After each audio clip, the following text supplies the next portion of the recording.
ಸರ್ಕಾರಿ ಪ್ರಾಥಮಿಕ ಆರೋಗ್ಯ ಕೇಂದ್ರದಲ್ಲಿ ಏಕವಚನದಲ್ಲಿ ಬೈದಾಡಿಕೊಂಡ ಇಬ್ಬರು ಸರ್ಕಾರಿ ನೌಕರರಿಗೆ ವರ್ಗಾವಣೆ ಶಿಕ್ಷೆ.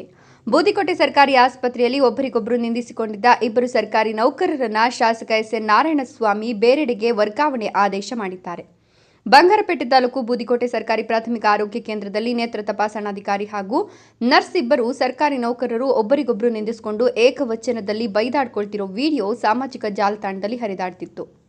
ಆ ವಿಡಿಯೋಗಳನ್ನು ಗಮನಿಸಿದ ಬಂಗಾರಪೇಟೆ ಶಾಸಕ ನಾರಾಯಣಸ್ವಾಮಿ ಅವರು ಸಾರ್ವಜನಿಕರ ತೆರಿಗೆ ಹಣದಲ್ಲಿ ಪ್ರತಿ ತಿಂಗಳು ಸಂಬಳ ತೆಗೆದುಕೊಳ್ಳುವ ಸರ್ಕಾರಿ ನೌಕರರ ಈ ವರ್ತನೆ ಸರಿಯಿಲ್ಲ.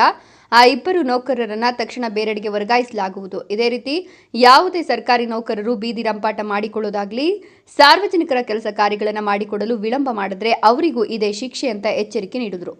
ಬೂದಿಕೋಟೆ ಗ್ರಾಮದಲ್ಲಿ ಹಾಲು ಉತ್ಪಾದಕರ ಸಹಕಾರ ಸಂಘದಲ್ಲಿ 2024-25ರ ಸರ್ವ ಸದಸ್ಯರ ವಾರ್ಷಿಕ ಸಾಮಾನ್ಯ ಸಭೆ ಕಾರ್ಯಕ್ರಮದಲ್ಲಿ ಭಾಗವಹಿಸಿ ಮಾತನಾಡುವ ಸಂದರ್ಭದಲ್ಲಿ ಬೂದಿಕೋಟೆ ಸರ್ಕಾರಿ ಆಸ್ಪತ್ರೆಯಲ್ಲಿ ನೌಕರರು ಬೈದಾಡ್ಕೊಳ್ತಿರುವ ಬಗ್ಗೆ ಅಲ್ಲಿ ಒಬ್ಬರು ಪ್ರಸ್ತಾಪಿಸಿದಾಗ ಆ ವಿಷಯ ನನ್ನ ಗಮನಕ್ಕೂ ಬಂದಿದೆ, ಅವರನ್ನ ಬೇರೆ ಕಡೆ ವರ್ಗಾಯಿಸಲಾಗುವುದು ಅಂತ ಹೇಳಿದರು.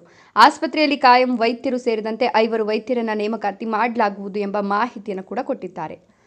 Tumatagere Shivaraju M, E5 news, Bangarpet.